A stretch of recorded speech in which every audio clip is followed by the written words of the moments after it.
nos está acompañando nuestro viceministro de Justicia, el doctor Fernando Castañeda Portocarrero, en representación del señor ministro de Justicia y Derechos Humanos, Vicente Ceballos, nuestra expositora, la doctora Marcela Guaita Alegre, exministra de la Mujer y Poblaciones Vulnerables, quien tendrá a su cargo la charla magistral de esta noche, y nuestra directora general del Centro de Estudios en Justicia y Derechos Humanos, la doctora Arely Valencia Vargas, a quien dejo en uso de la palabra, ya que ella tendrá a su cargo la bienvenida y la presentación de nuestra distinguida expositora.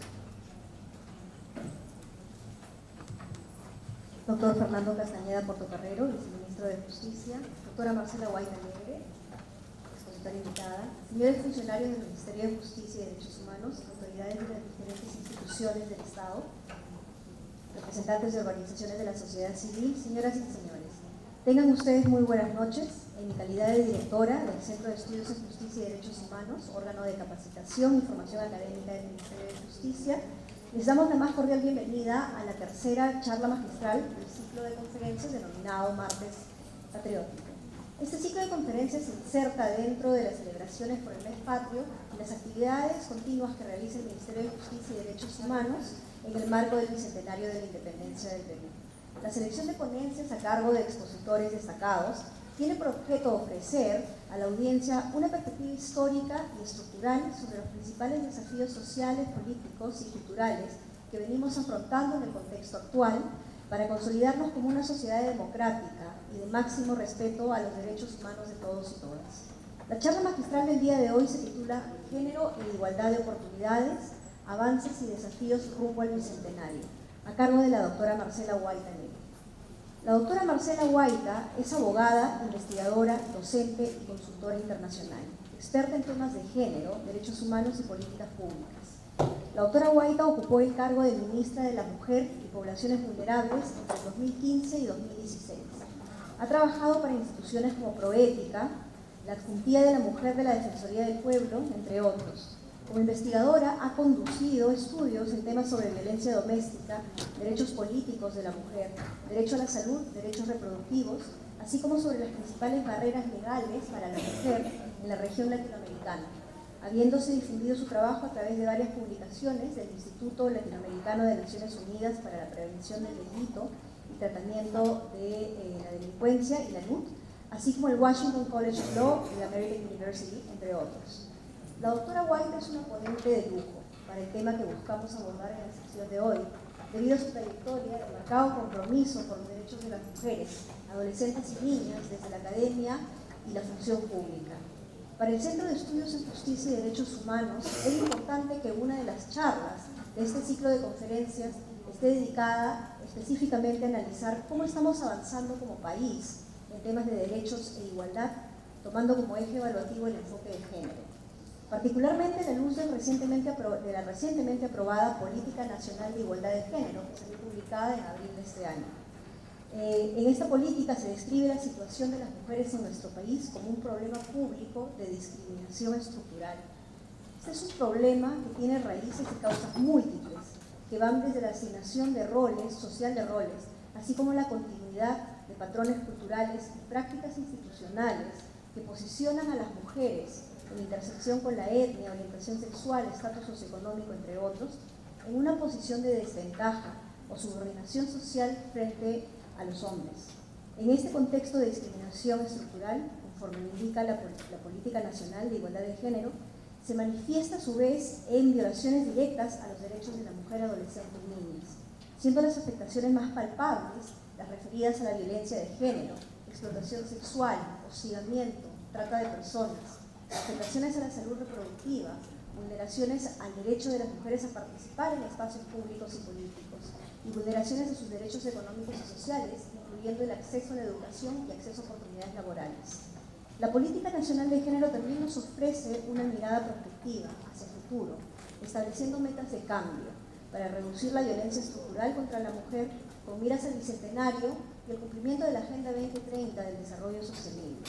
Estas metas de cambio incluyen, entre otros, la reducción de la tolerancia social hacia la violencia contra la mujer, la incorporación del enfoque de género al 100% en la gestión institucional de los ministerios, el incremento de mujeres congresistas al 40% y alcaldesas al 20%, y aumento de la tasa de paridad de los ingresos entre hombres y mujeres al 86%. Cumplir estas metas es crucial para verdaderamente avanzar hacia un desarrollo sostenible con inclusión social. Esta tarea requiere de un arduo trabajo de promoción de la política nacional de género desde un enfoque intersectorial de colaboración entre instituciones y organizaciones de la sociedad civil. El Ministerio de Justicia y Derechos Humanos, a través del Centro de Estudios en Justicia y Derechos Humanos, busca contribuir a esta agenda intersectorial y de construcción de ciudadanía igualitaria a la luz de las reflexiones que hoy día nos va a ofrecer la doctora Huayna. Y sin mayores preámbulos, doy entonces por inaugurada la conferencia del día de hoy, esperando que sea de su agrado y sobre todo que contribuya a profundizar vuestras reflexiones sobre la importancia de promover la igualdad de género en nuestro país. Muchas gracias.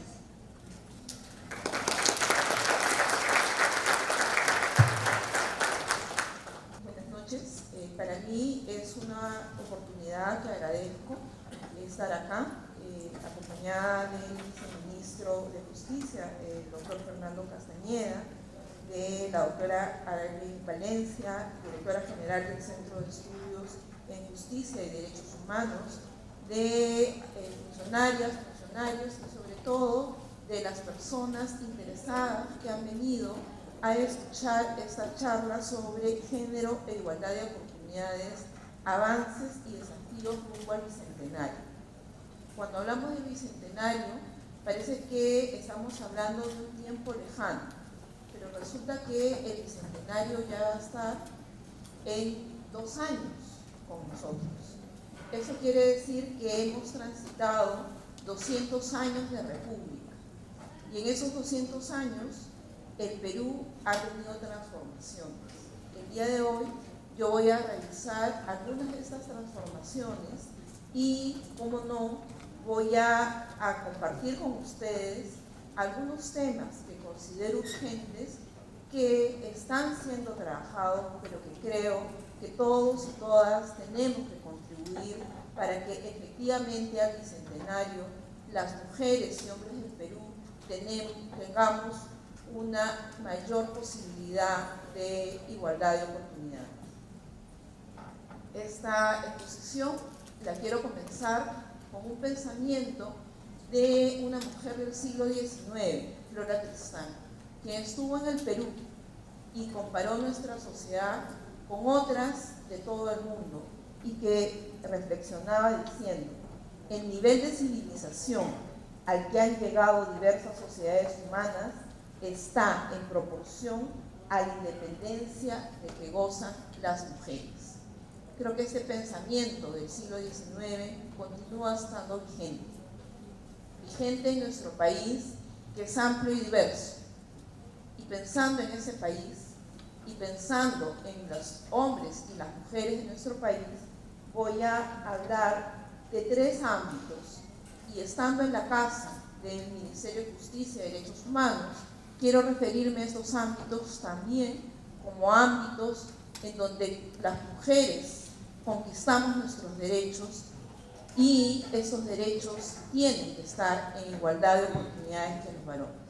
Mi exposición entonces va a revisar 3 ejes.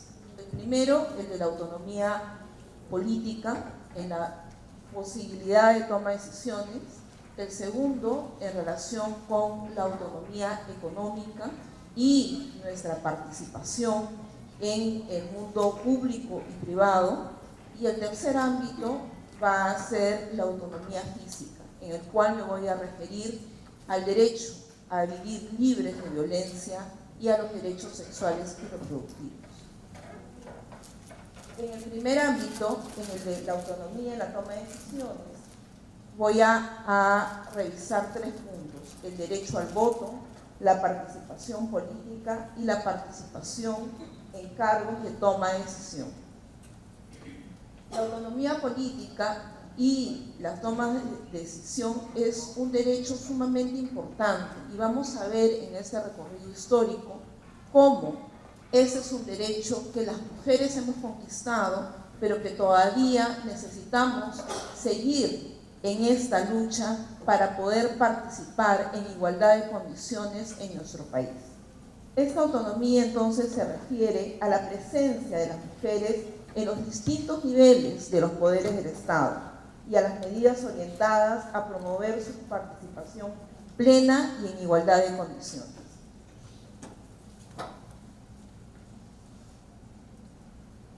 La participación política, como ustedes recordarán, significa no solamente la posibilidad de acceder al voto, sino también a la posibilidad de representación política, a la posibilidad de ejercer cargos y de estar ahí en donde se toman las decisiones.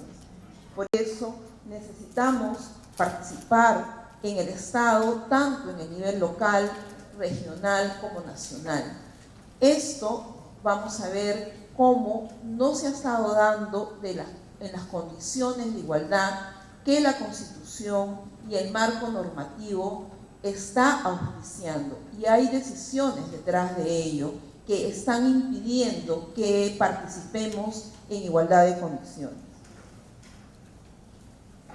Vamos a recordar la conquista del derecho al voto que se da a inicios del siglo XX. Tenemos ahí a María Jesús Alvarado. En el siglo XIX, María Jesús Alvarado nace y a comienzos del siglo XX funda el Consejo Nacional de Mujeres en 1923. Lo funda en el amparo de un Consejo Internacional de Mujeres y justamente a partir de la visita de la señora Chapman. Y es María Jesús Alvarado en ese momento que nuclea a las mujeres que luchan por el derecho al voto. El sufragio había sido negado para las mujeres en el Perú y recién en la Constitución del 33 se reconoce el derecho al voto municipal. Sin embargo, esta Constitución y este reconocimiento al derecho al voto no se ejerce sino hasta el año 1963. Entonces, la lucha sufragista de comienzos del siglo XX tiene un hito importante. Se consigue que la Constitución del 33 consigne el derecho al voto, al sufragio, en las votaciones municipales. Sin embargo, la realidad de nuestro país hace que esta Constitución quede en suspenso por muchos años y este voto municipal conquistado en la lucha sufragista no se puede ejercer sino hasta muchos años después, 30 años después, en 1963. Es por eso que cuando ustedes recuerdan, y seguramente en los últimos tiempos han escuchado que celebramos la conquista del derecho al voto, recién se va a hacer efectivo con la ley de 1955 que se da y ya se da para las elecciones nacionales. Pero esta lucha había comenzado, como les comento, a inicios del siglo XX.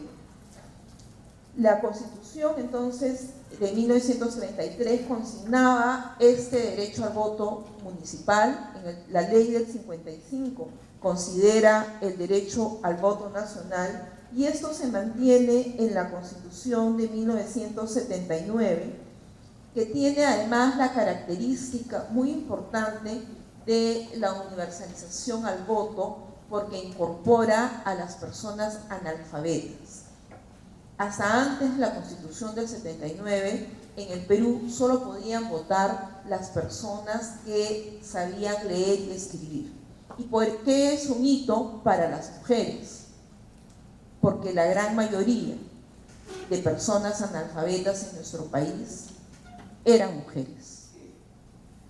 Por eso la Constitución del 79, al reconocer el derecho universal al voto de todas las personas mayores de edad, incorpora a un grupo importante de mujeres para que puedan ellas también decidir sobre los destinos de nuestro país.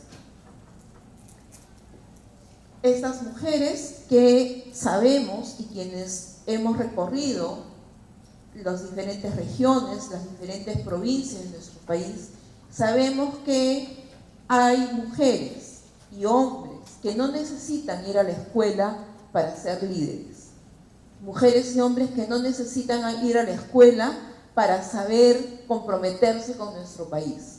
Mujeres y hombres que están ahí donde realmente necesitamos representación y ellos y ellas necesitan poder dar su palabra, su testimonio y su visión a través de los partidos políticos.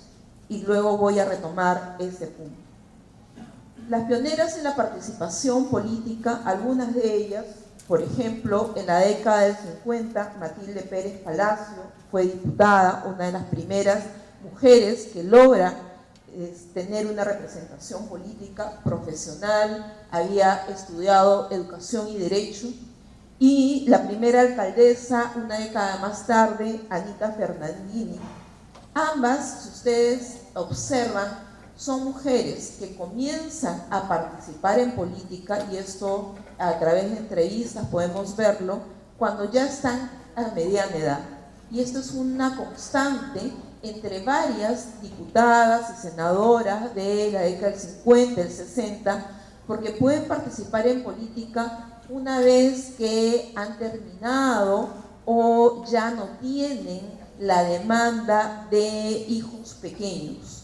Muchas mujeres es recién a partir de los 50 años que comienzan a tener una actividad política importante porque han dejado ya la labor reproductiva, y esto ahora incluso podemos observarlo en muchas de nuestras líderes comunitarias, de nuestras líderes en todo el país, que a pesar de poder tener una vocación política muy jóvenes, la tienen que postergar por un tema que luego vamos a retomar, que es el tiempo para dedicarnos a este ejercicio de representación política por nuestro país.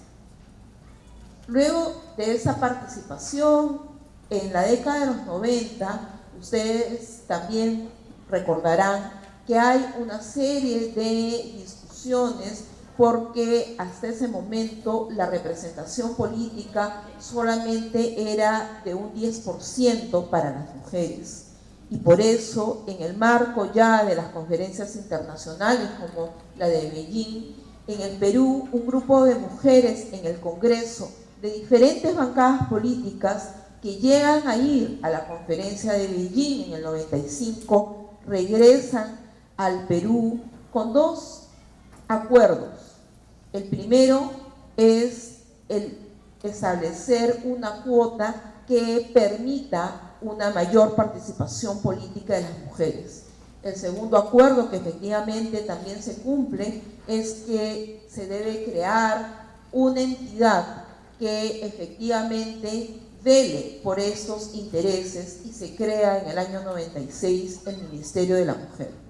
Las cuotas se dan en 1997.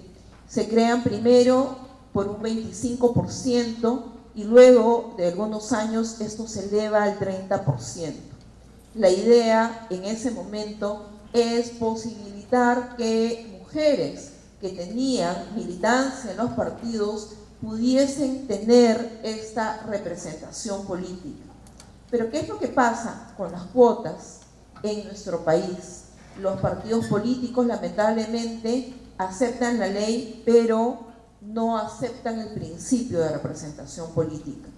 Y lo que pasa es que en las listas locales y regionales, en donde la elección no tiene un voto preferencial individual, sino se vota por listas, ponen a las mujeres en el último tercio de la lista sin ninguna posibilidad real de alcanzar un espacio real de participación.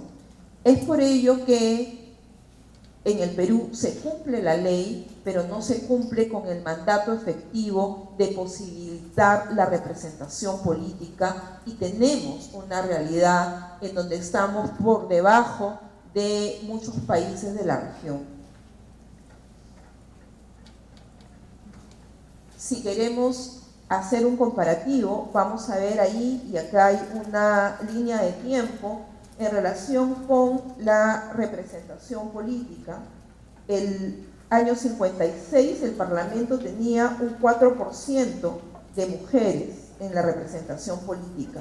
Esto baja a 1, a 2, a 5%, y recién en la década del 90 llegamos a un 10%, en el Parlamento del 95 un 11%. Es ahí en donde se toma la decisión de aumentar a una cuota del 25%, y hasta ahora no hemos alcanzado nunca en el Parlamento Nacional ni siquiera el 30%, a pesar del voto preferencial y a pesar de la cuota. Es por ello que actualmente hay una demanda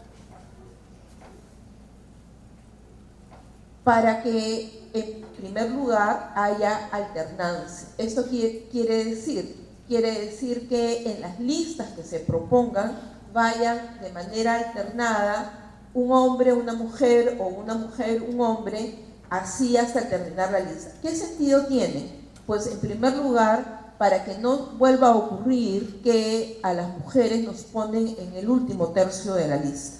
Esa es la finalidad de la alternancia. Desde el primer lugar, alternar hombres y mujeres para tener las mismas posibilidades de tener un espacio de representación. Pero ahora lo que también estamos discutiendo es la paridad, es decir, una representación del 50%.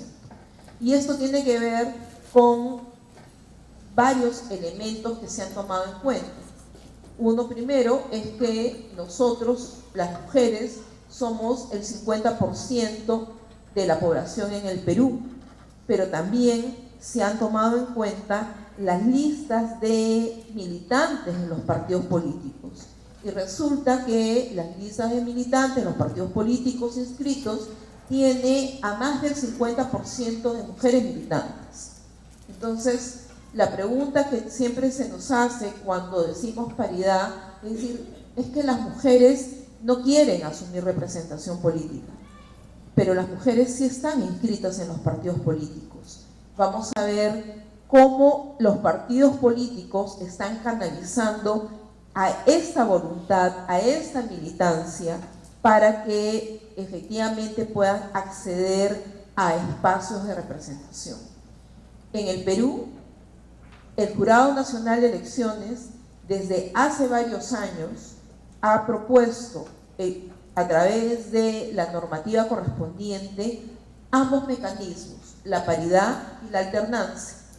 Por lo tanto, la entidad máxima en materia electoral que conoce, que ha estudiado, que representa los intereses de la nación, ha propuesto estas medidas. En el Perú, además, quienes conocemos, quienes hemos recorrido nuestro país, encontramos mujeres y hombres líderes a lo largo y ancho del país. Por lo tanto, la pregunta de si vamos a tener la posibilidad de candidaturas, yo creo que sí. El tema es si estamos dispuestos y dispuestas a cambiar los términos de la política. Las mujeres están siendo líderes, las mujeres estamos comprometidas con el destino del país. Sin embargo, muchas veces lo que no queremos es entrar a una dinámica política que no es transparente, a una dinámica política que puede tener un costo personal en relación con la vida privada. Esto es lo que no queremos las mujeres. Si vemos a nivel de América Latina, vamos a ver que el Perú está en el 21%, esto parece que se corrió un poco, este es el Perú, está en un 21%, está por debajo de la media en América Latina, que es 29.8%, aunque el Caribe tiene una media un poco menor de 19.5%. Acá también tenemos, de acuerdo a los datos de la CEPAL, la representación en el Poder Legislativo, y creo que cuando lo han pasado al fondo del Ministerio de Justicia, los recuadros se han corrido un poco. Ese es el Perú. Sí.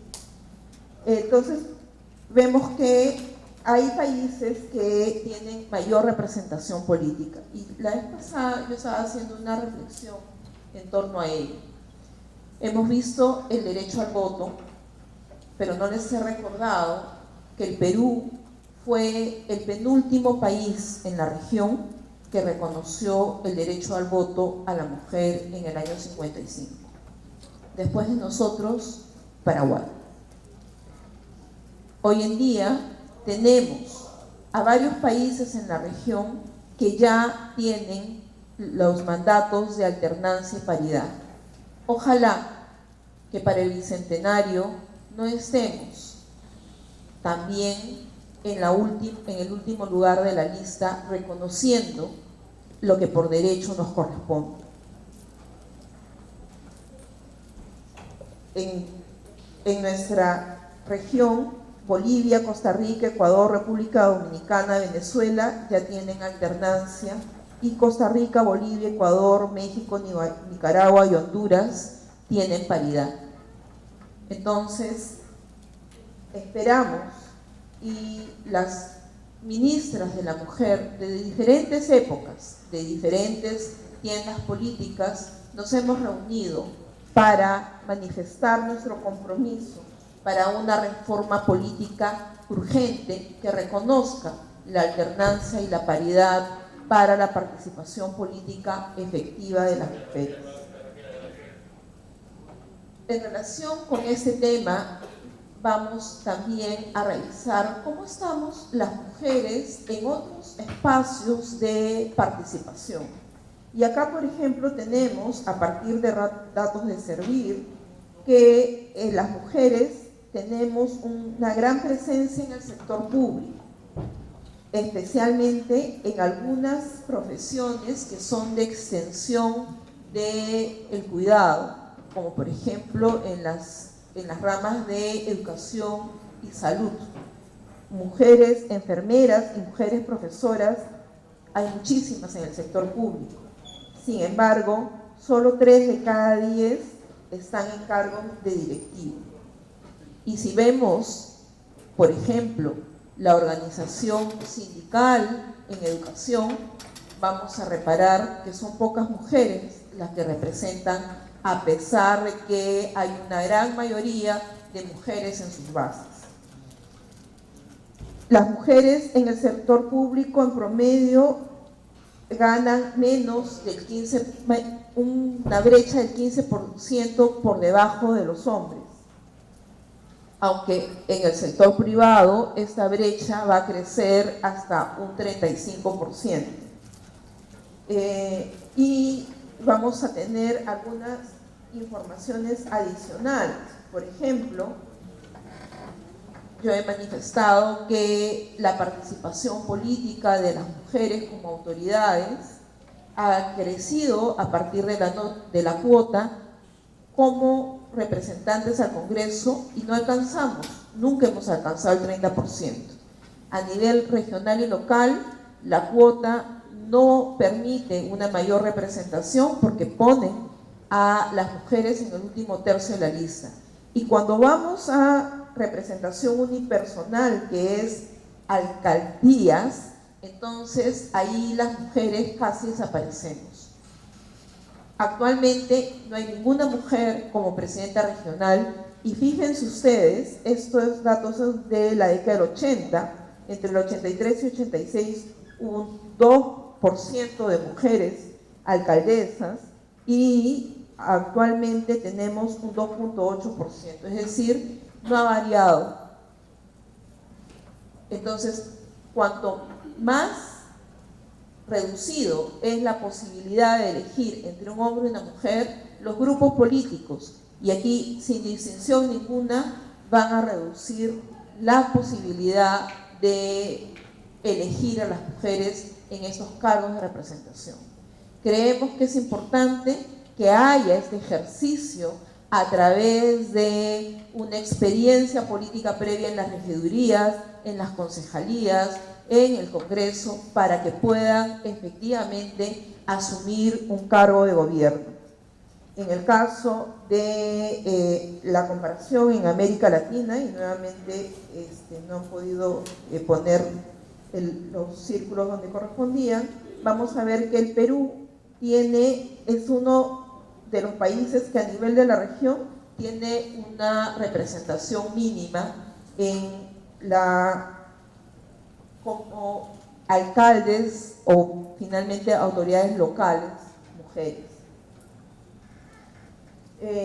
Si vamos a otro poder del Estado, como el Poder Judicial, igualmente tenemos al Perú en uno de los últimas posiciones a nivel de la región en términos de la representación de mujeres en los espacios de más alta jerarquía.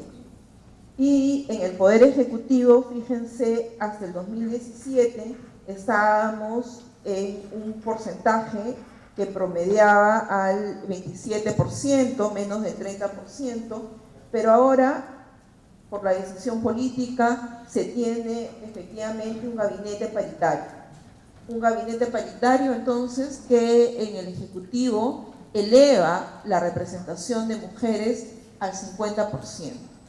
En América Latina ya han habido presidentas mujeres. Esperamos y ojalá en un futuro, en el nuevo bicentenario, también tengamos por lo menos candidaturas de mujeres con potencialidad para una participación política al más alto nivel. La agenda pendiente, entonces, al bicentenario, entre otras cosas, tiene que ver con el esfuerzo que viene haciendo el Estado y que hay que continuar haciendo para documentar a las mujeres a lo largo y ancho del país. En este tema se ha avanzado muchísimo porque los programas sociales, por ejemplo, para poder acceder a ellos, necesitan que primero las personas cuenten con su DNI. Contar con el DNI es sumamente importante porque nos hace ciudadanos. Este esfuerzo es cada vez más difícil porque quienes están indocumentados están en las zonas más alejadas y por lo tanto de intervención más costosa para nuestro país, pero este es un reto que necesitamos continuar haciendo. Necesitamos que los partidos políticos tengan un criterio de equidad en la formación de las candidatas para hacer que su participación sea significativa. Necesitamos que haya equidad en el acceso a recursos para las campañas. Necesitamos también equidad en el acceso a la franja electoral. No es suficiente estar en la lista para salir electo. Necesitamos capacitación, necesitamos espacios para mostrar nuestras capacidades y esto tiene que ver con el compromiso de los partidos políticos para potenciar a esas militantes que están ahí, que están en la base y que son más del 50% en los partidos políticos del Perú. Necesitamos alternancia en las listas para cargos de elección popular y esto es una agenda, por supuesto, del Congreso. Necesitamos paridad en la representación política y este es un compromiso que ya sabemos viene del Ejecutivo y tenemos expectativa que el Congreso así lo apruebe. Medidas para igualdad en cargos ejecutivos en los 3 niveles de gobierno. El Poder Ejecutivo está dando el ejemplo. Esperemos que los niveles regionales y locales también lo hagan. Nosotros, en esta época, en esta década, estamos viviendo la década de mayor educación de nuestras madres y de nuestras abuelas. En todas las regiones tenemos mujeres universitarias que están integrando el funcionariado público. Son mujeres que pueden dar mucho a nuestro país y por lo tanto hay que darles las oportunidades para que puedan desarrollar esas competencias. Medidas para la igualdad en instancias de decisión de la Administración de Justicia. Aquí también tenemos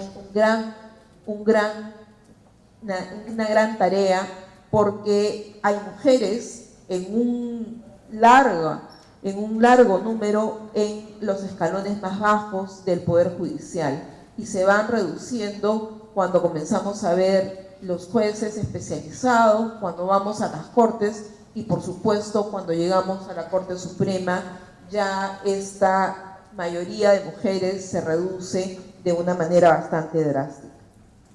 Un segundo tema, entonces, que les había comentado, iba a desarrollar, eran aquellos derechos que están vinculados con la posibilidad de tener autonomía económica. Y voy a revisar solamente algunos aspectos por cuestiones de tiempo. Quiero comenzar en primer lugar con el derecho a la educación y luego voy a abordar algunos hitos en el mundo laboral, pero también algunas barreras que tienen que ver con el uso del tiempo y la agenda que necesitamos en lo inmediato para poder seguir desarrollándonos en nuestro país. Fíjense ustedes, en 1822 San Martín estableció que las ventajas del régimen educativo debían ser extendidas al sexo femenino, el cual había sido tratado con negligencia por el gobierno español. 1822. Acababa de fundarse la República Peruana y hay un compromiso del general San Martín de atender la educación, que como sabemos es un derecho fundamental y que no había sido atendida durante la colonia, especialmente para las mujeres.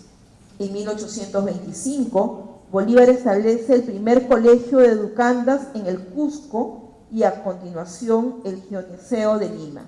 Es decir, la República comienza con una apuesta importante por la educación de las mujeres. En 1908, ya el siglo XX, se permite oficialmente el ingreso de las mujeres en las universidades. Es decir, el siglo XIX, las mujeres logramos acceder a la educación, en primer lugar primaria, secundaria, y luego en el siglo XX ya había una masa crítica suficiente que demandaba el ingreso a la educación superior, y es así que se comienza con el siglo XX con el acceso a las universidades. He señalado ahí un tema en el cual voy a referirme varias veces en esta exposición.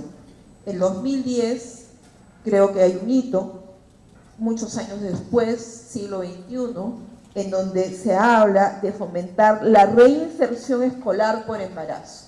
Es decir, las mujeres hemos llegado a la escuela primaria, hemos llegado a la escuela secundaria, hemos llegado a la universidad, pero resulta que no todas permanecemos en el sistema educativo.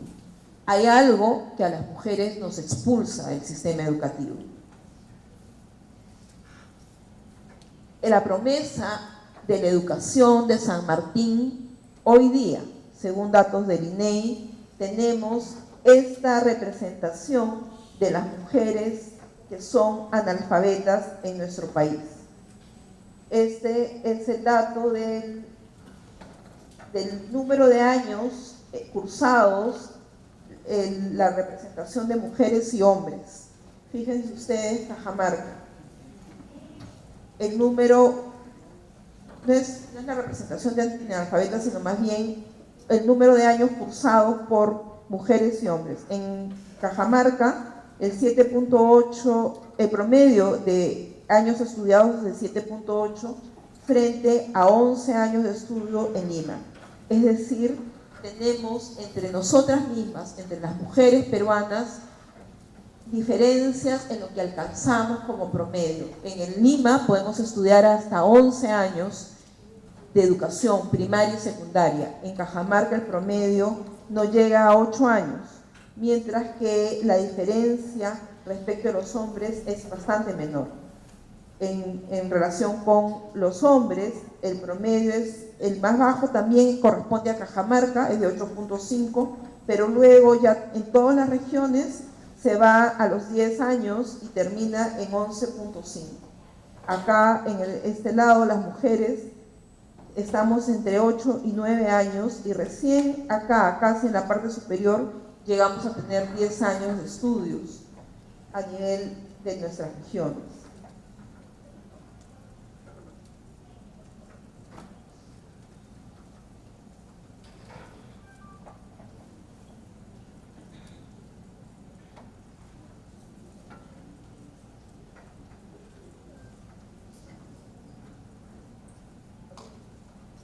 Esta es la tasa de analfabetismo, lo que les decía de la promesa de San Martín y la educación.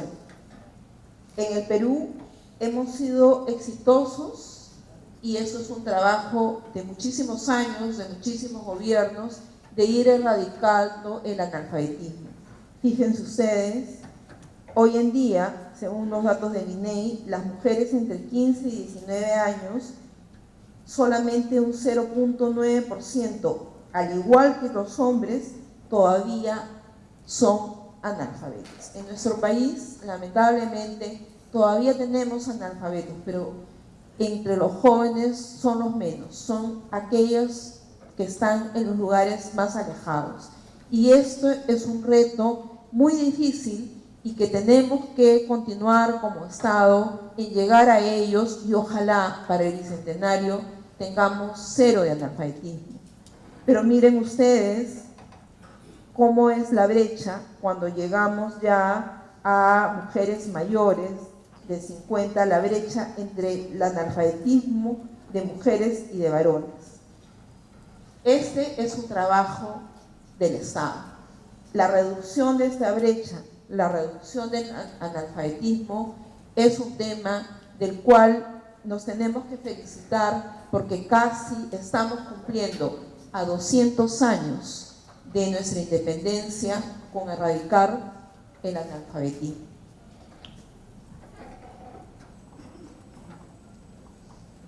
Sin embargo, les comentaba que hay algo que hace que las mujeres, a pesar de tener hoy en día la posibilidad de estudiar hasta el nivel superior, hay algo que hace que no permanezcamos en la escuela. Este es un dato del INEI que nos dice que las mujeres unidas tienen un promedio de, las mujeres unidas entre 10 y 15 años, que comenzaron su unión a esa edad, tienen un promedio de escolaridad de 6 años, mientras que las que comenzaron más tarde, cuando ya eran mayores, tienen un promedio de escolaridad de 11 años. Es decir, cuando las adolescentes se unen, o las niñas, porque aquí estamos hablando de 10 y 15 años, van a interrumpir sus estudios. Y esto tiene un costo muy importante, no solo para ellas, sino también para sus hijas e hijos. En este caso, estos datos son del Ministerio de Educación y tenemos el dato al 2014 sobre adolescentes madres y deserción escolar. ¿Qué tenemos acá? Que dice, ¿por qué se dejó la escuela? Se dejó la escuela un 48% por embarazo y un 11% porque se casó o se unió. Es decir, un 59% de las adolescentes que dejaron la escuela es porque se unieron o porque salieron embarazadas. Este es un tema que tiene que ver con muchísimos otros derechos y que creo que necesitamos como Estado trabajar, y que el Bicentenario efectivamente no necesitamos nuevas leyes, lo que necesitamos es implementar las leyes que ya existen desde el 2010 para alentar la reinserción de las adolescentes embarazadas o con hijos para que continúen con sus estudios. 。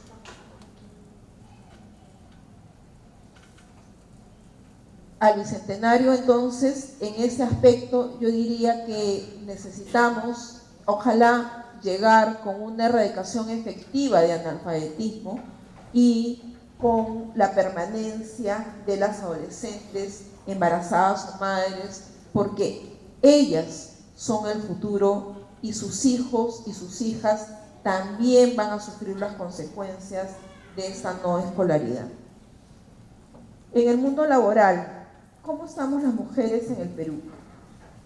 En ese recorrido histórico, si nosotros queremos ver la ley que rigió casi todo el siglo XX, el trabajo de la mujer, fue la ley 2851, que estuvo vigente de 1918 a 1995. Esa ley, producto de su época, establecía algunas protecciones para las mujeres. Por ejemplo, se le prohibía el trabajo nocturno, se le prohibía el trabajo peligroso, como el trabajo subterráneo en minas y canteras, se le prohibía el trabajo en domingos y días festivos y sábados en la tarde, y se les reconocía el derecho al descanso pre y postparto. Evidentemente, esta prohibición del trabajo sábados en la tarde, domingo y estos trabajos peligrosos corresponden a la idiosincrasia de la época. Quienes salían a trabajar eran mujeres que necesitaban generar esos ingresos y por ello se les decía que esto eran normas de protección, pero que luego comenzaron a ser normas que restringían la posibilidad de empleabilidad de las mujeres y ya en la década del 90 cayeron en desuso. En la década del 90 entonces se comienzan a dar una serie de normativas que van a ir dando cuenta de un cambio que se da a lo largo de la década del 90 y ya en el siglo XXI. Y vamos a pasar de normativa que estaba enfocado a las mujeres y su responsabilidad en el embarazo y parto a una perspectiva de trabajadores con responsabilidades familiares. Este cambio de perspectiva es importante. Se comienza en la década del 90 reconociendo que es la mujer la que tiene que tener el derecho a la lactancia, el descanso pre y postnatal, la prohibición del despido por embarazo, pero las mujeres no tienen hijos solas. Las mujeres y los hombres tenemos hijos. Sin embargo, nuestra normativa, que continuaba con una visión protectora, solamente enfocaba esta responsabilidad en las mujeres. Es recién en los últimos años que se comienza a pensar que somos hombres y mujeres quienes tenemos responsabilidades familiares. Y esto va a señalar algunos cambios. Por ejemplo, en el año 2001, por primera vez se da una licencia por adopción, es decir, cuando una familia adopta a un niño va a poder tener una licencia, y aquí ya no se habla solo de la mujer, sino en general de los y las trabajadoras. El reconocimiento de el descanso pre y postnatal, por ejemplo, que ya yo decía se había reconocido desde el siglo XX y con bastante antigüedad, se reconoce para el personal femenino de las Fuerzas Armadas y la Policía Nacional recién en el 2004, el siglo XXI. Las mujeres efectivamente se incorporan a estas Fuerzas Armadas y Fuerzas Policiales bastante tarde y se les reconoce recién en el 2004 la posibilidad del descanso pre y postnatal. En 2009 se concede por primera vez la licencia por paternidad de 4 días, lo cual se ha ampliado últimamente a 10 días, que puede además ser ampliado dependiendo de las circunstancias del nacimiento a 20 y 30 días, y se les da por ley el derecho a los varones de anexar o pedir sus vacaciones ni bien termine el descanso postnatal. Eso siempre fue posible, sin embargo, no ha sido algo que ha sucedido y ahora la normativa explícitamente permite esta posibilidad para que también los varones asuman estas responsabilidades. En el año 2013, por ejemplo, se reconoció el derecho de licencia a trabajadores con familiares directos que se encuentran en enfermedad, en estado grave o terminal o sufran un accidente grave. Nuevamente, no se habla de un derecho solo de las mujeres, sino de un derecho de las y los trabajadores en función de las responsabilidades con su entorno familiar. Creemos que estos hitos han sido importantes. Y uno último que tiene que ver una ley del 2017 con la igualdad de remuneración. Si bien la ley llega al 2017, tiene antecedentes muy importantes desde la OIT, en donde el Perú se había comprometido hacía ya muchos años a estos compromisos de igual remuneración por igual trabajo, pero que sin embargo, a pesar de los hitos y de las declaraciones, incluso el marco constitucional, no se venía respetando y por lo tanto el 2017 se da esa normatividad que ya está reglamentada y que entiendo la SUNAFIL ha comenzado a supervisar, lo que me parece muy positivo.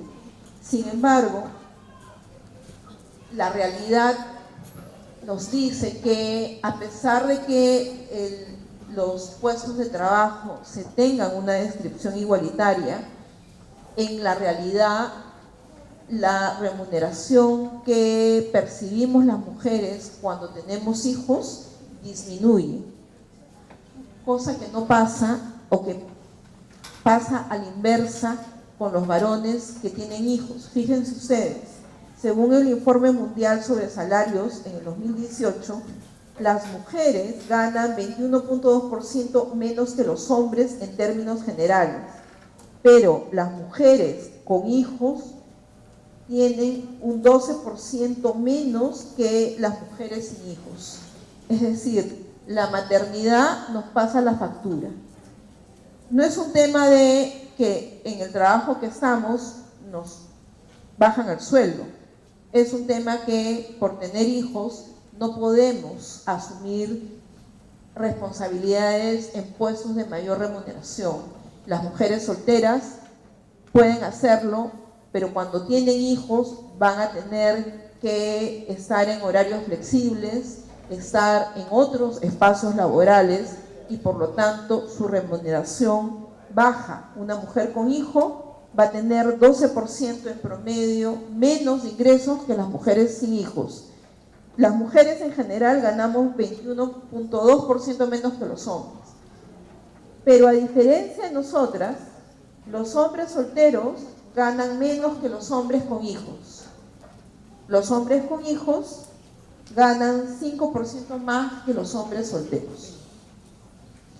Nuestra sociedad reconoce que un hombre, cuando tiene hijos, debe asumir esa responsabilidad y lo premia con trabajos de mayor remuneración. Lamentablemente, muchos de ellos, o a muchos de ellos, le tenemos que hacer juicio de alimentos para que puedan asumir de manera efectiva con esta responsabilidad.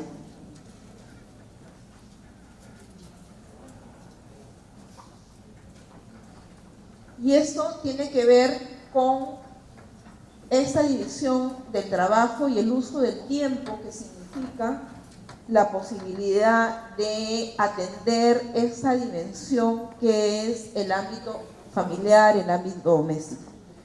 En el Perú, de acuerdo a la encuesta del uso del tiempo que se hizo en 2010 y que esperamos se pueda hacer en los próximos años, una nueva encuesta, resulta que en general las mujeres trabajamos 75 horas con 54 minutos a la semana y los hombres 66.39 horas.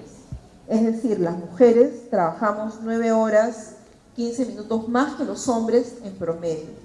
Sin embargo, cuando vemos las horas de trabajo remunerado, las mujeres trabajamos en promedio 36 horas, mientras que los hombres trabajan en promedio 50 horas. Y el trabajo no remunerado de las mujeres es de 39 horas, mientras que el trabajo no remunerado de los hombres en promedio es de 15 horas.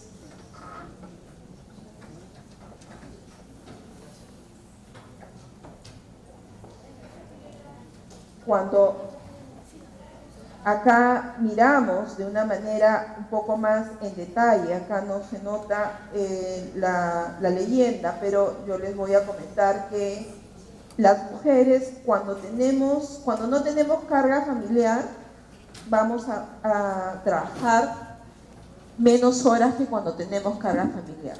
Esa carga familiar puede ser diferente. La carga familiar puede ser de niños pequeños, menores de 3 años, y cuando tenemos hijos pequeños, nuestras horas de dedicación a este trabajo no reproductivo va a ser de 105 horas a la semana. Es decir, del promedio de 75, cuando tenemos hijos pequeños, van a crecer nuestra dedicación 30 horas. Cuando tenemos hijos adolescentes, vamos a trabajar 90 y tantas horas. Y cuando tenemos personas con discapacidad, personas enfermas, adultos mayores, vamos a trabajar también más de 95 horas a la semana. Esto es lo que hace que nuestro ingreso sea menor, porque nuestras horas de dedicación lo ponemos en un trabajo no remunerado. Fíjense ustedes, este cuadro, que es de la misma encuesta, lo que nos dice es: los hombres trabajan en el Perú un promedio, habíamos dicho, de 15 horas, entre 17 y 15 horas a la semana en trabajo no reproductivo. Sin educación o educación primaria, con educación secundaria o con educación superior, los hombres no cambia. Y si hacemos cruces de diferente tipo, como no solamente nivel educativo, sino edad, o si trabajan o no trabajan, es igual. El primer dato es que los hombres sí hacen trabajo doméstico. El segundo dato es que solamente hacen en promedio algunas labores en fin de semana, o llevan a los niños al colegio o hacen las compras, y no importa si son jóvenes, adultos mayores, si trabajan o no trabajan, si tienen educación o no tienen educación, esto no varía. El promedio es de 15 horas a la semana de este trabajo doméstico. Mientras que para las mujeres sin educación o con educación primaria, ellas pueden dedicar entre 45 y 48 horas a la semana en ese trabajo, y eso va descendiendo según el nivel educativo, y las mujeres con educación superior trabajamos un promedio de 28 horas en trabajo doméstico. Es decir, siempre el doble que los varones, pero bastante menos que nuestras compañeras que no tienen este nivel educativo. Y en muchos casos, las mujeres que estamos en este sector probablemente tengamos un apoyo de otra mujer que viene de este sector. Esto es lo que tenemos que cambiar. Y el Estado tiene la posibilidad de coadyuvar a ese cambio. Y lo que queremos, y por lo que estamos trabajando, es porque haya un sistema de cuidados para que estas personas dependientes puedan estar bien y no significan una carga especialmente para las mujeres.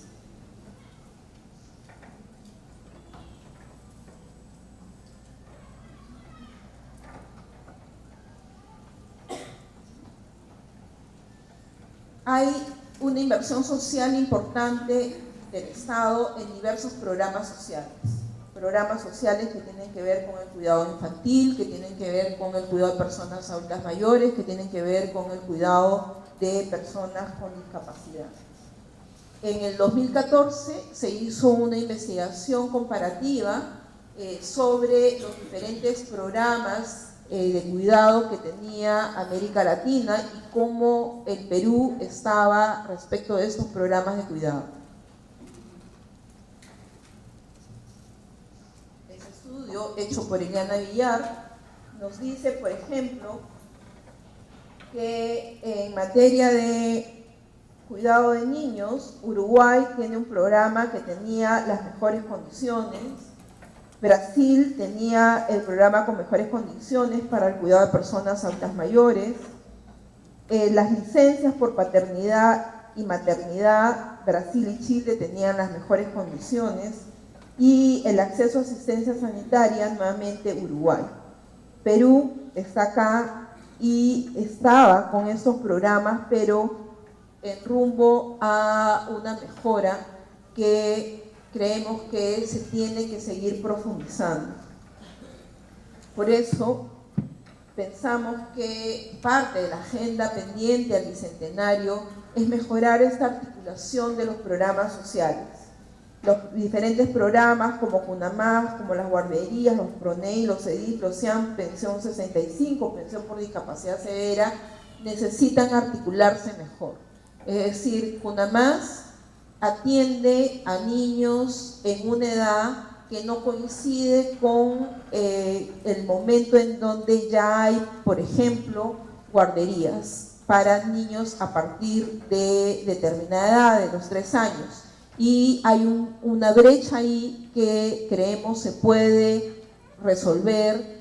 Por ejemplo, los CUNAMAS atienden a niños a partir de los 6 meses, pero las madres solo tienen una licencia por 45 días. Entonces, entre los 45 días de la licencia y los 6 meses de la criatura, hay ahí un espacio de cuidado que no es atendido y que podría ser articulado de una mejor manera.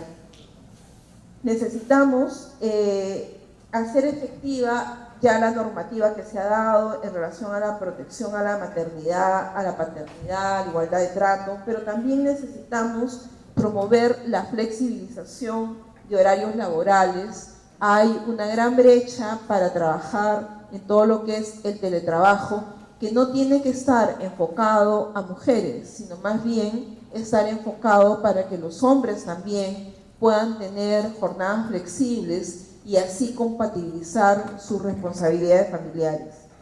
Y cómo no, esta ampliación y desarrollo de nuevos programas sociales que coadyuven con un sistema de cuidados que permitan entonces que el tiempo de las mujeres no esté sobrecargado a 97, 100, 105 horas y en algunos casos más de cuidados a personas dependientes.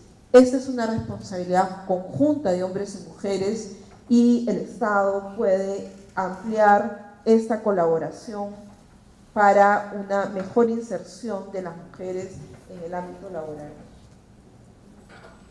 Ya terminando, el último aspecto de la exposición iba a ver el tema de violencia contra la mujer y derechos sexuales y reproductivos. No sé cómo estoy de tiempo.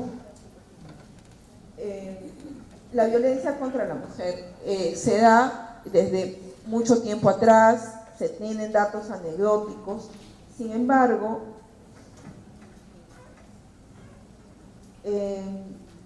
estos son datos del INEI. Esta era una comparación que creo que... Perdón.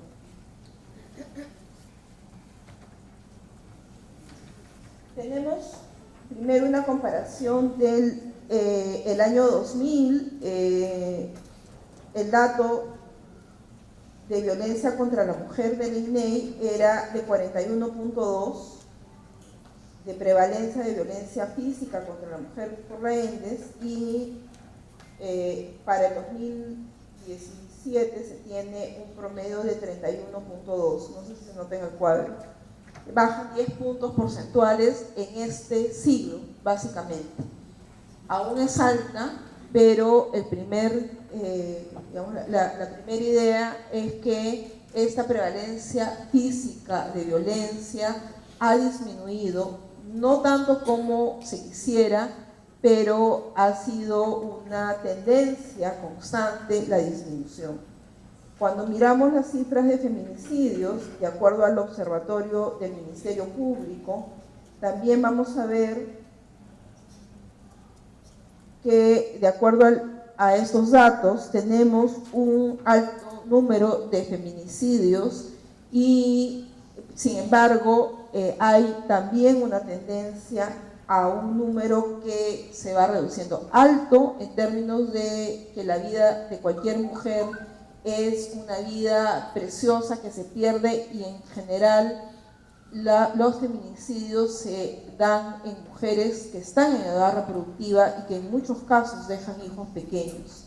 Si comparamos estas cifras con las que tiene, por ejemplo, el Ministerio de la Mujer, vamos a ver que las cifras de muertes son similares, sin embargo, hay una cifra muy alta en tentativas de feminicidio.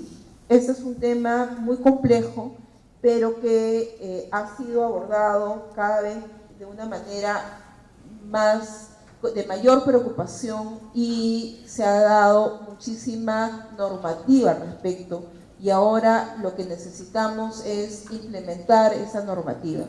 Yo quería revisar en este marco más bien histórico, que es en la década de los 80 que las organizaciones civiles, especialmente el Centro Flora Tristán, inicia una investigación a partir de hallazgos que tienen tanto Flora Tristán como el movimiento Manuela Ramos de sus servicios legales. Los servicios legales de estos dos centros, que son servicios para mujeres, encuentran que las mujeres van a dar sus denuncias o van a la asesoría legal por una alta prevalencia de violencia, cosa que no pueden hacer en otro espacio, porque en ese momento no había ni normativa ni espacios adecuados. Las comisarías no recogían las denuncias de las mujeres. Es en esta investigación de violencia y legalidad que hacen Julia Tamayo y Roxana Vázquez, que comienzan a dar cuenta de esta poca posibilidad o nula posibilidad de las mujeres de sentar denuncias en comisarías. Y esto, entonces, este primer estudio va a calar de una manera importante a diferentes mujeres en el ámbito político, y voy a referirme a algunas de ellas porque ha sido el compromiso de ellas la que ha posibilitado que, por ejemplo, se abra la primera comisaría de la mujer. Y esto fue un compromiso de Berta González Posada, que escuchó y comprendió la necesidad de hacer que haya por lo menos una comisaría que comience a recoger las denuncias de las mujeres. Hoy en día hay un mandato expreso de la ley en donde se exige que en todo el Perú, todas las comisarías deben acoger las denuncias de las mujeres. Pero la primera fue esta. En la década del 80 se crea, el 88 se crea la primera comisaría de la mujer, y esto entonces fue un paso sumamente importante en esta voluntad de hacer que la violencia contra la mujer cambie en nuestro país. También Lourdes Flores, en ese momento congresista de la República, se comprometió en la lucha contra la violencia, y fue ella la que trabajó en el Congreso para sacar adelante la primera ley, la 26260, que ha regido desde el año 93 hasta el 2015, con varias modificaciones, pero fue también esta congresista que trabajó por el que exista una norma que permitiese la regulación de la violencia, en ese momento se llamó de la violencia intrafamiliar. La ley 26260 del 93 entonces regula la política del Estado y de la sociedad frente a la violencia familiar y establece las medidas de protección que en ese momento correspondían. Luego hay varias modificaciones de la ley, especialmente referidas a la regulación cada vez de una mejor manera cómo es ese procedimiento, pero también para calificar de una manera grave algunos delitos que tenían que ver con esta violencia que se daba al interior de las familias.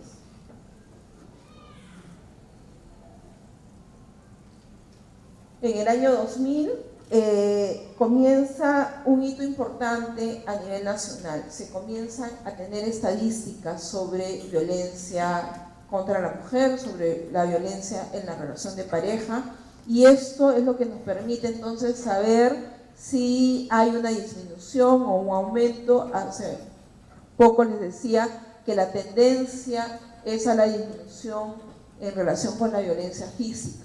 Lamentablemente, esta tendencia, cuando hablamos de violencia psicológica, no es la misma. Estamos pasando de una situación de violencia física a otro tipo de violencia y cada vez estamos sabiendo y reconociendo diferentes formas de violencia que se ejerce contra la mujer en el ámbito familiar. De igual manera, el año 2000 se crea el Programa Nacional contra la Violencia Familiar y Sexual, y este es un compromiso entonces ya del Poder Ejecutivo de trabajar de manera permanente en el desarrollo de servicios para quienes sufren de este tipo de violencia. Hay planes nacionales, lo cual tiene que ver con este compromiso cada vez mayor que se ha venido expresando, ya no solo de un sector, sino de todo el Estado peruano, hasta llegar a la ley que hoy nos rige, la ley 3364, que se aprueba en 2015 y que ha dado lugar, por ejemplo, a uno de los servicios hoy en día más importantes, especializados en el ámbito judicial, como son los módulos judiciales integrados en violencia contra las mujeres e integrantes del grupo familiar. Es decir, en estos años de la década del 80, ahora hemos pasado de la no recepción de denuncias por las comisarías a una primera comisaría de la mujer, a extender a todas las comisarías del Perú, a tener servicios especializados como los centros de emergencia mujer y a tener juzgados especializados. En realidad, lo que quisiéramos es que ninguno de estos servicios tenga más mujeres violentadas que acuden a ellos. Y ese es un cambio que el Estado no puede hacer. Ese es un cambio que tenemos que hacerlo cada uno y cada una de nosotros desde nuestra propia práctica, desde nuestra propia conciencia. El Estado puede dar servicios, el Estado puede dar normas, pero el Estado no puede cambiar nuestros comportamientos.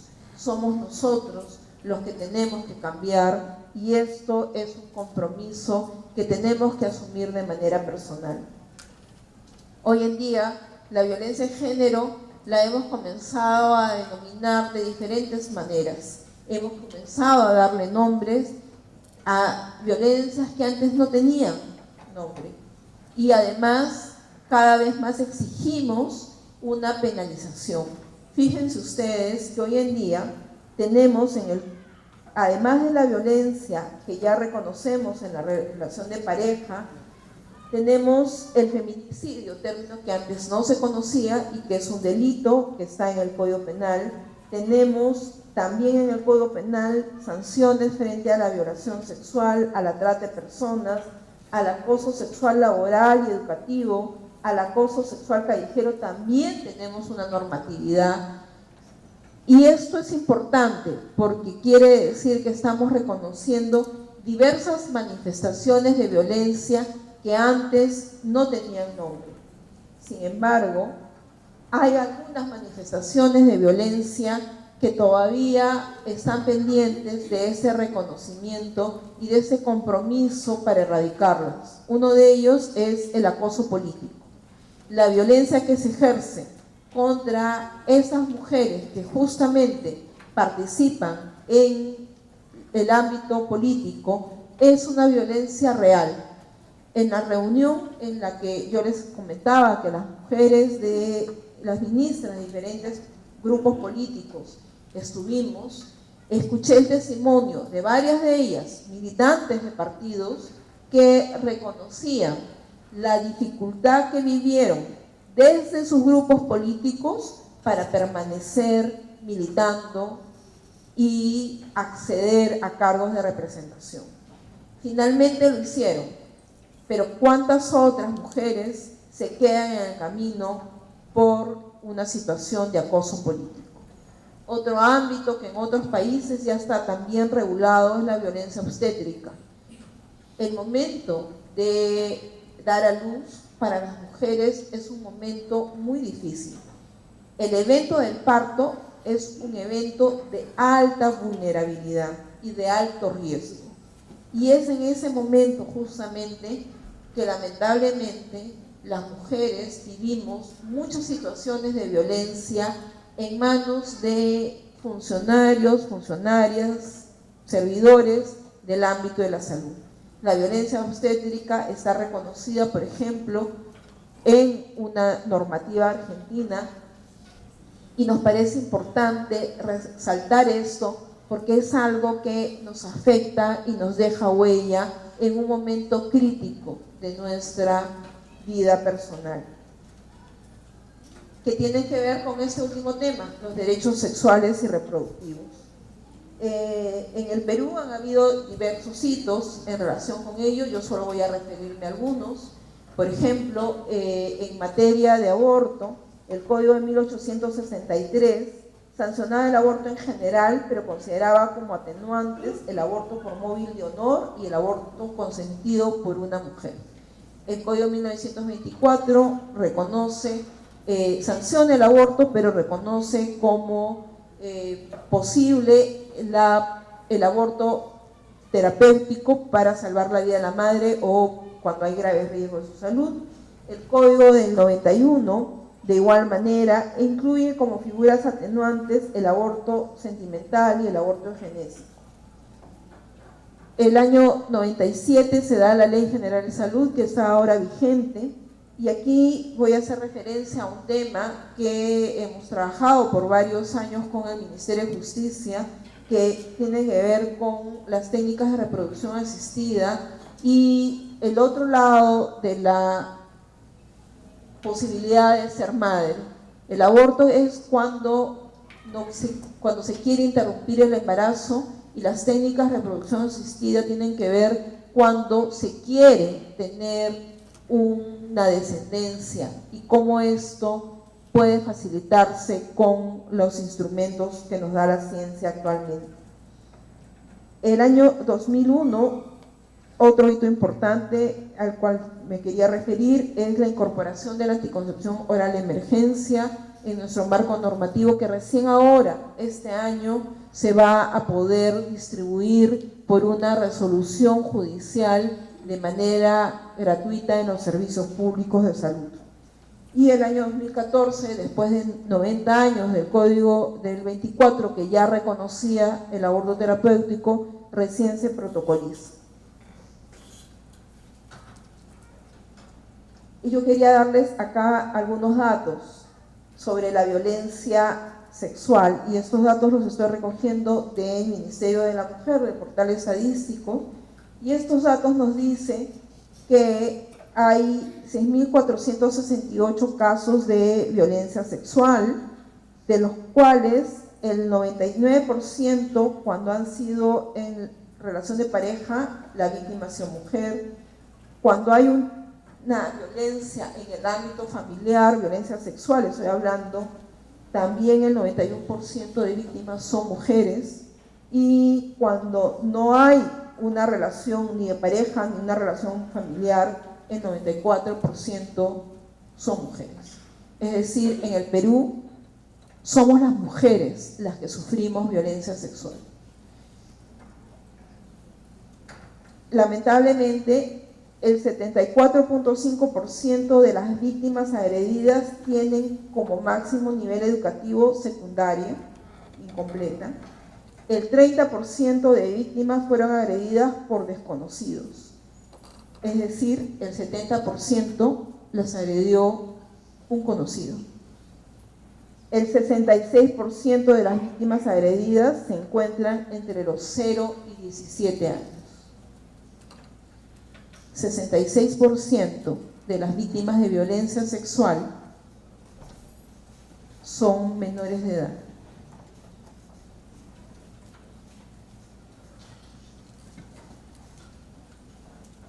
Tenemos en nuestro país una realidad difícil que hasta hace poco no se podía cuantificar. Tenemos niñas menores de 14 años que son madres. Es decir, que su maternidad es producto de violación. Según los datos que se tienen, hay un promedio de 4.2 registros de nacimientos de hijos de niñas menores de 14 años por día.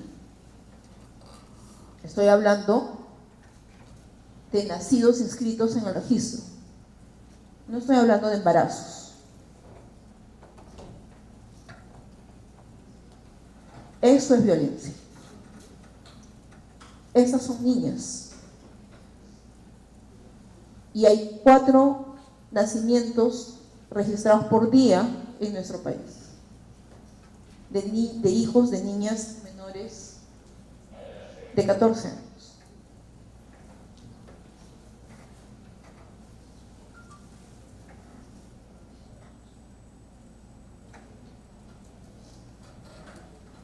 Esas niñas son atendidas normalmente por el Seguro Integral de Salud.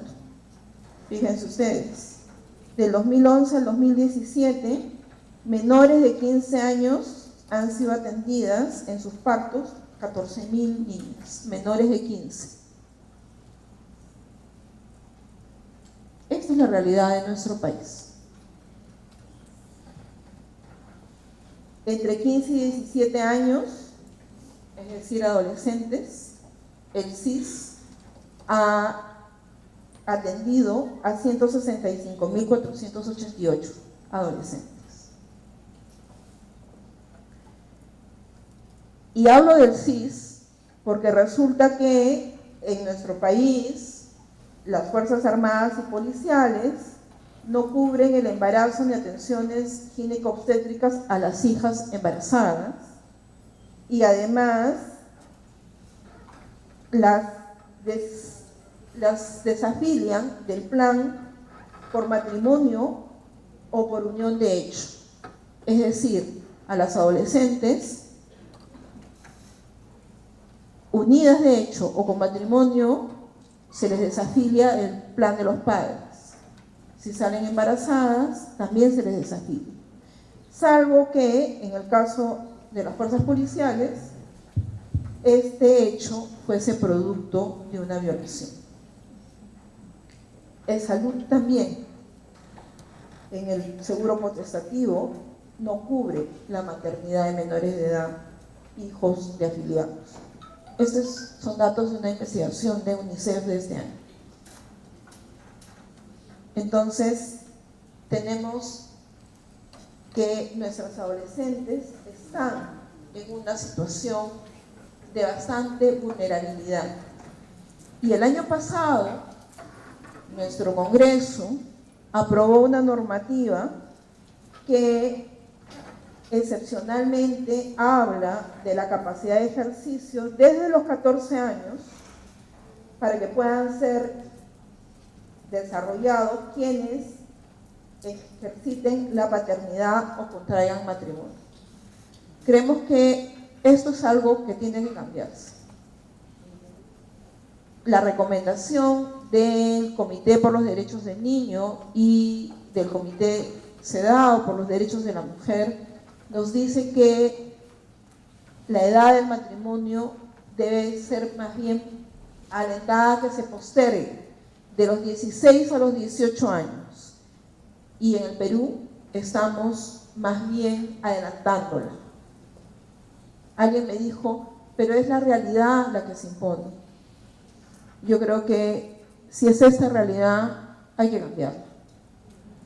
Creo que para el Bicentenario no deberíamos tener a niñas madres, no deberíamos tener adolescentes unidas, no deberíamos tener adolescentes que tienen que dejar la escuela. Eso tenemos que cambiarlo.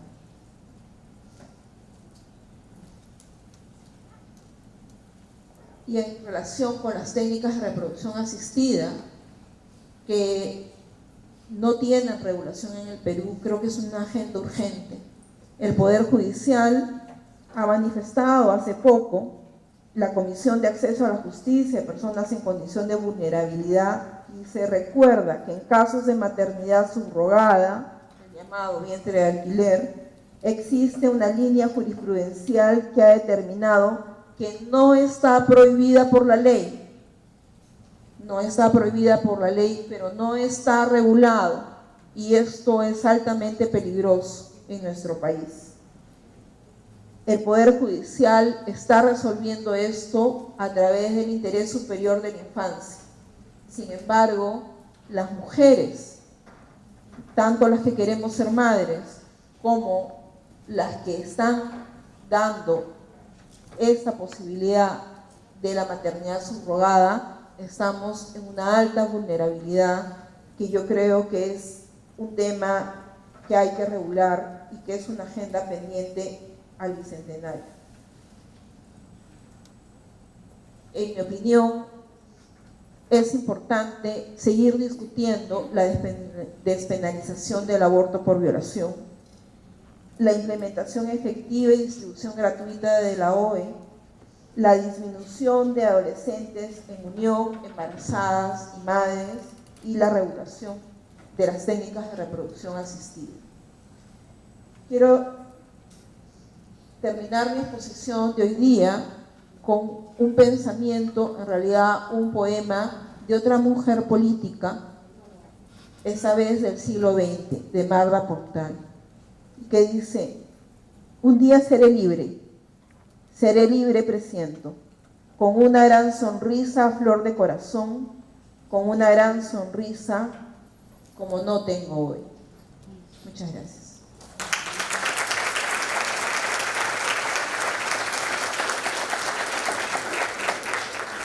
Políticas públicas, a todos ustedes, nuevos asistentes, buenas noches, bienvenidos a su Ministerio de Justicia y Derechos Humanos.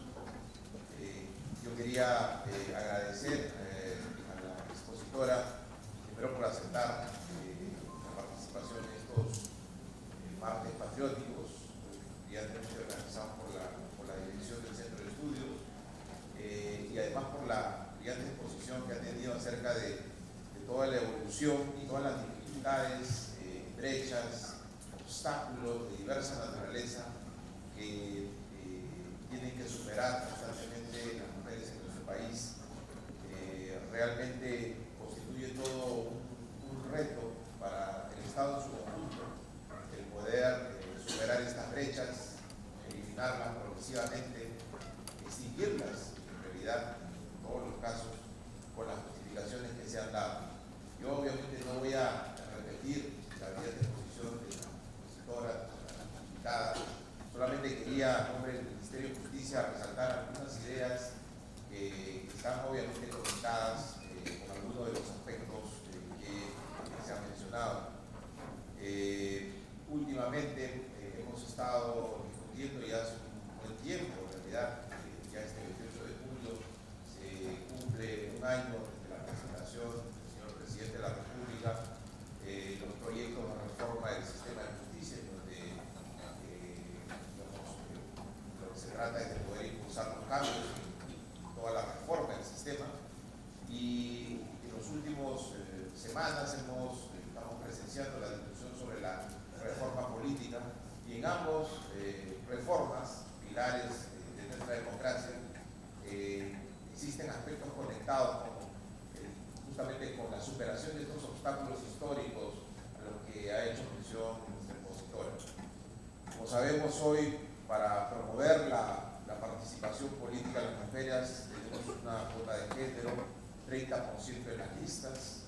Sin embargo, los partidos son los que determinan el orden en las listas, muchas veces ubicando a las mujeres en las últimas posiciones, como bien ha quedado claro en la exposición.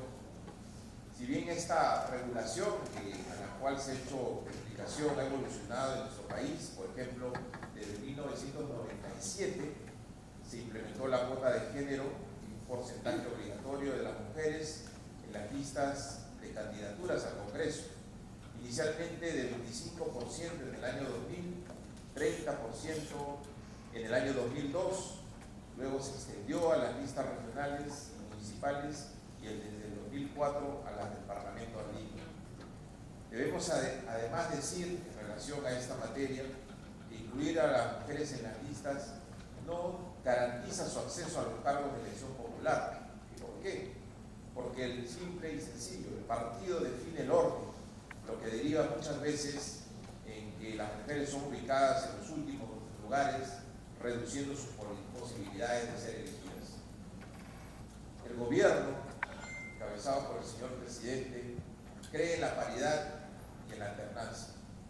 Y lo tratamos de predicar con el ejemplo. Una mujer es vicepresidenta de la República. Tenemos 9 ministras mujeres, un gabinete paritario. Se ha defendido la paridad y además la alternancia desde hace un tiempo en nuestro país, incluso en los primeros proyectos de reforma política anteriores al referéndum. Hemos incluido la paridad en la propuesta de reforma constitucional del Consejo Nacional de la Magistratura, ahora Junta Nacional de Justicia, también en la ley orgánica, pero hasta ahora, lamentablemente, volvemos a decir, lamentablemente, se ha rechazado.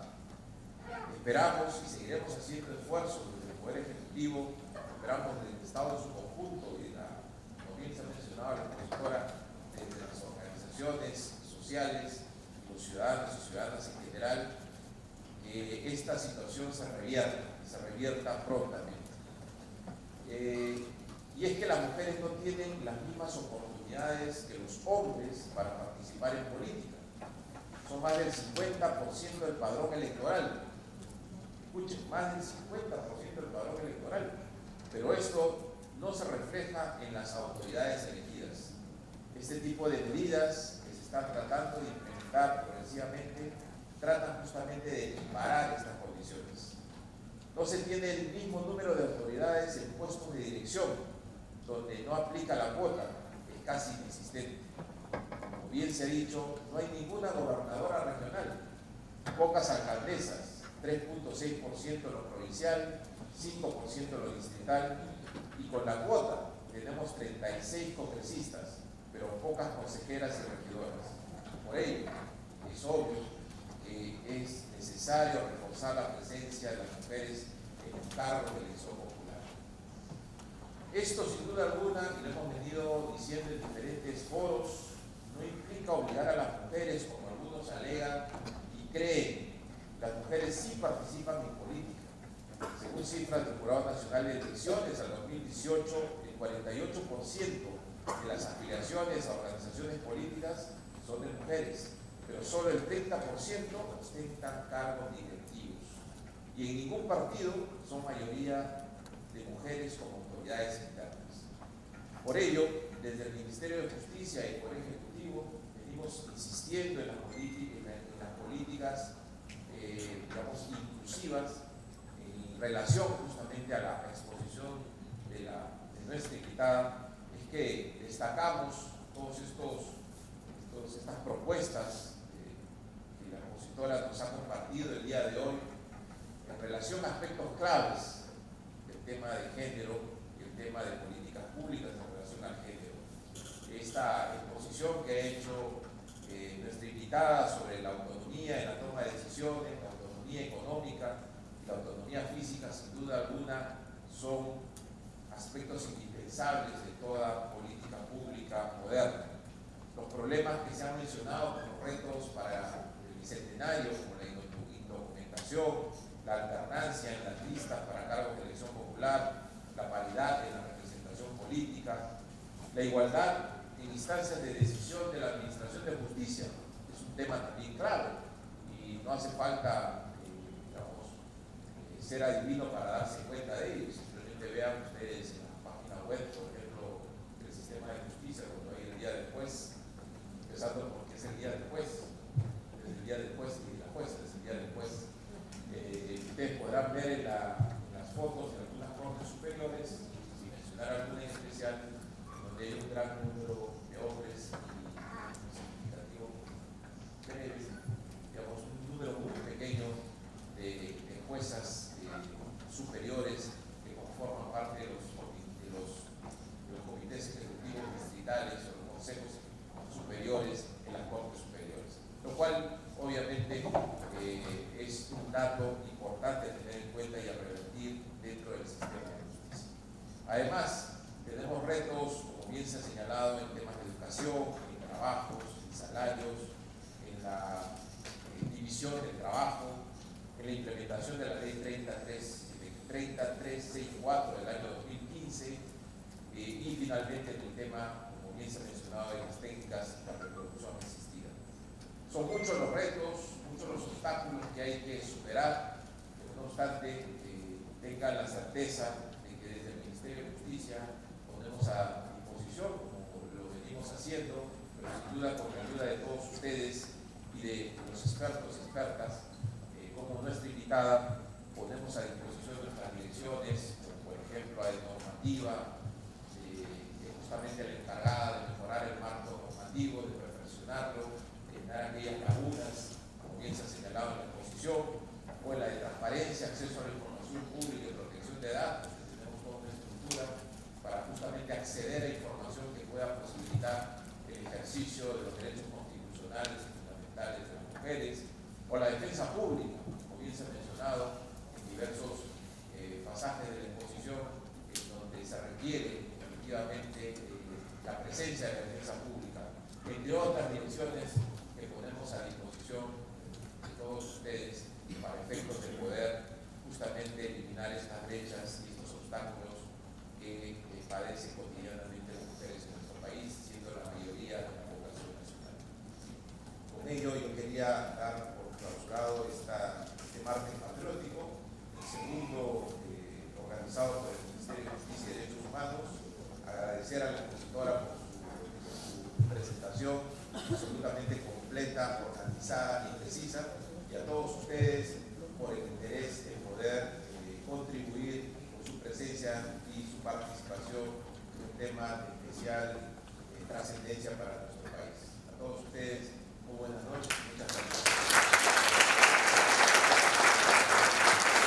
Al viceministro, por favor, le pedimos hacer entrega de un reconocimiento a nuestra expositora, la doctora Marcela Guaita. Por favor, si podemos hacerlo en la zona del banner.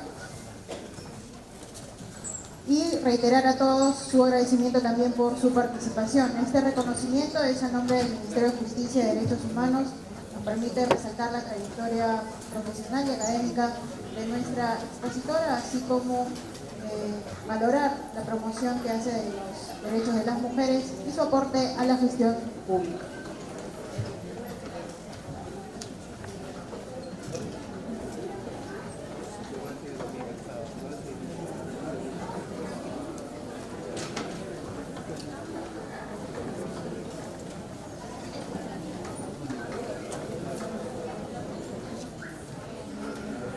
Finalizamos así nuestra conferencia.